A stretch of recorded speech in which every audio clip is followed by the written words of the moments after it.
Hello and welcome to the SportsGrad podcast. My name is Ruben Williams, and with me, as always, is the snowball himself, Ryan Walker. How are you, my friend? It's great being a snowball, Rubes. Things are going very well at HQ. Sunny outside. We're out of lockdown.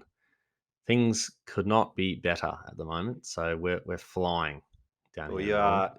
you are gathering momentum. You're building every single day. So hence the snowball, and may the snowball continue. But we better give a mention to our good friends Deakin University, where every single course is backed by industry experts. So you can be confident that you'll get the job you want with a degree employers want. Deakin University, progressive real-world learning. It's a fantastic tagline. I heard it on the radio the other day, and I was like, yeah. "Oh God, it's good." And I actually said it as they said it on the radio, and I think Loz did as well. Yep. It was quite funny, but it's just a great tagline. Rubes, as you're aware, we also wouldn't be able to do this podcast without our good friends at Sports Where I Am. So give yourself a memorable summer to look forward to and head to sportswhereiam.com to find all your favorite sports. Plus, you can use the code SportsGrad for 5% off your tickets. What a deal. That's it. Some huge events coming up. Get along to them. Finally, if you want to learn more about us, who we are, if you want to ask us any questions at all, feel free to connect with us both on LinkedIn. You can find a link to do so in the show notes. Now, Ryan, over to you. What are we talking about today? Rubes, a key question that has come across our desk as of late is from a few people that have got in touch with us over LinkedIn, some of our members, and it's the question of what do I do when I can't land a job? So if you are someone who wants to change a job and can't seem to find it, or you just can't seem to land the job that you think you're a great candidate for, then this is the perfect pod for you. Those are the most frustrating jobs when you look at it, you check every single point in the description. You're like, I can do this, I can do that, I can do all of these things, and still you miss out. I totally agree.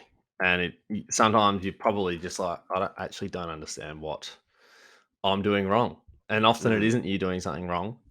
You're doing it well, but it's probably just not that good. So sometimes you just have to reset when this happens. Sometimes you just need to, try something different and just go back to, what we know. And sometimes, it's a hard thing to accept, but sometimes you just have to refocus and reset so that you can land that job you've been searching for. So I've found 3 things that you can do when you're in this position. And I'm going to go through them for you today. The first one is use the 8-person rule. Now, the 8-person rule is basically how you're going to structure your networking. Now, 8-person rule, basically open an Excel sheet, name 8 people that you want to speak to. They're not just 8 random people. The first 4 of those people should be people that you know, have met before, old colleagues, maybe you went to uni with them and now they're in a job. Just 4 people who you know, essentially. So touching base with them basically allows you to double down on the pre-existing relationship that you've had. And you're way more likely to then probably get a job lead from them that they're hiring for or they know of, or they can recommend you speak to another person. So that's just basic.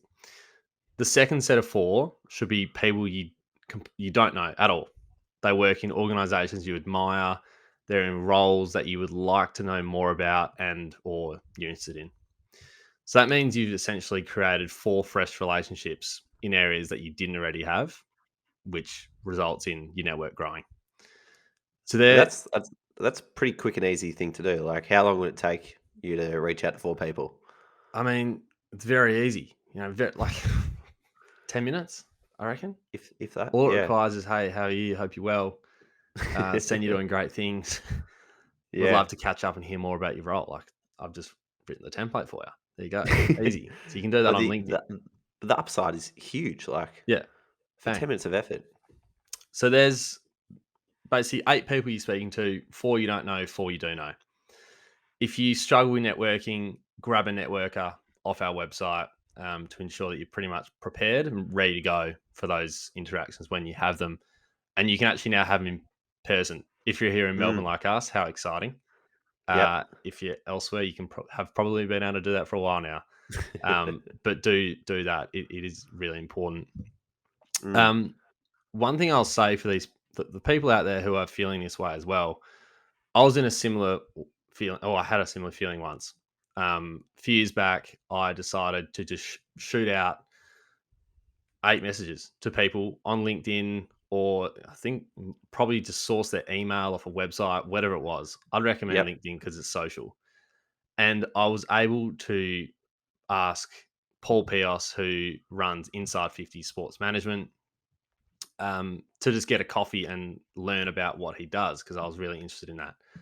That's like what AFL player management, Yeah, right? player management. And off the back of that coffee, I was able to get an internship, unpaid internship for months and months, and it was a great experience. And that's just off shooting out messages.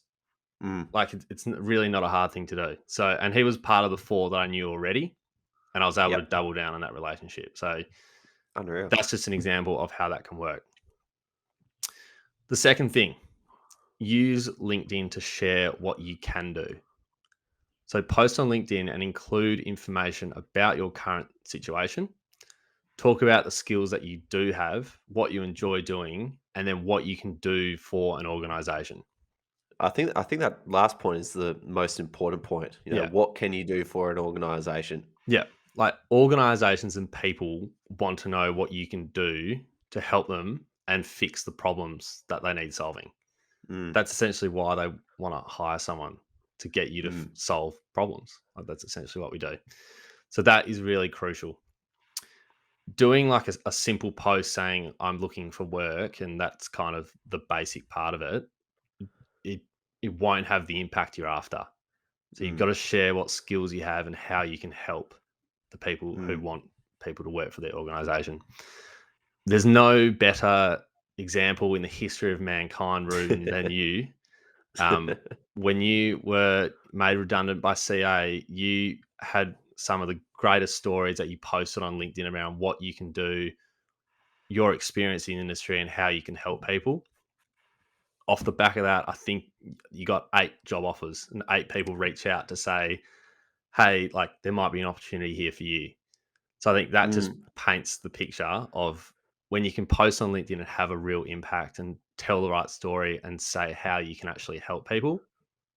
That's how you're gonna make progress in the industry. mm. Yeah, 7 in the first week, and then 5 Who's after that. counting So it though? was, You know, yeah, he's counting. He's counting. 12 in the first month yeah. is the main takeaway. I love how you know that number off the top of your head. It's good. Number 3, and this one is probably the most important thing for being able to succeed in an interview or do a great cover letter or even your resume, and that is revisit how you sell your experience. The obvious one here is to complete our sports industry applications course, which is on our website. That'll give you all the tools to sell yourself and have a cracking resume and cover letter. But you need to get watertight on your why and get watertight on your elevator pitches. All the things that actually you can share with someone that tells them about what you've done and your experience is absolutely essential. So just revisit that, start from the get go. Look at, your sort of journey in work or journey in volunteering, the whole thing. We kind of call it a bit of a life story, Rubes. Yeah. And for context, Rubes and I have done this in previous months. And I'm actually looking to get Rubes's up on my wall, but that's for another day. But it just emphasizes how important it is to know what you've done and how you can sell that. People are attracted to people who are confident in who they are and they're confident in what they want to do and what they can do for that matter. So if you Mm, can nail that and make an impression, that is simply how you're going to get in. mm, One of the great examples was Shiv Ranjit, who is a great friend of the podcast. Mm. He told us that he applied for like so many roles. Like, I don't know the exact number, Rubes. It was 250. He told me when we first sat down to do some work together. Unreal. So what happened with Shiv is he revisited how to sell his experience with Ruben, did a workshop together, and bang, pretty much straight off that, once he revisited it and just went back to day dot to where he is now and got really watertight on that, he was able to land a job at CA. So I think Mm. that just shows, sometimes you just need to completely reset your mindset, start again. And that is ultimately what probably got Shiv the role. He was able to sell that really effectively. Mm. So And they're the that's one three. of that's a problem with getting a job. Like, you can do a job, but you got to convince somebody else that you can do a job. Yeah, So an additional skill set to being able to do the job is actually knowing how to sell yourself as the solution to their problems. yeah, So all those things that you touched on earlier, Ryan, around that are in the sports industry applications course, around tailoring your resume, working on your elevator pitch, answering interview questions. That was that was all in the workshop Shiv and I went through, and now that's all in that course, so you can help and self-serve yourself. So, highly recommend checking that out if selling yourself is a problem you have at the moment. absolutely. Um, so that's the three. Hopefully Unreal. I mean, three pretty key things in my opinion. But Mm, that's what I would be doing. Um, yeah. so obviously it's a bit of a hot topic at the moment. We've had a couple of people reach out. We've had a couple of calls with them, and this same advice is what we've handed out. So we thought let's do an episode on it, because I think at the moment, and genuinely, I don't know whether it's COVID or whatever it is, but people are kind of switching up and doing different things. And I mean, everyone's always looking for a role when they want to get into the industry, but you can apply for both. So I think Mm, there's three things you can pretty much action right away to get you in a good spot. brilliant. Well, I think that's going to help a lot of people who might be feeling a bit rejected, a bit lost, and looking for what to do next. Those are three very easy things to implement straight away. So, thank you for that, Ryan. If anyone wants to ask us any more questions, feel free to reach out to us on LinkedIn. We mentioned a couple of products. The network is a brilliant thing to help you start networking. There's also webinars in the membership, and shout out to all our members right across the world who tune in every week and we engage with online. We've got several webinars in there that can help you with LinkedIn and selling yourself. And of course, there's a course too. So feel free to check out the website if any of that you feel like that could help you. But until next time, thank you for listening and see you then.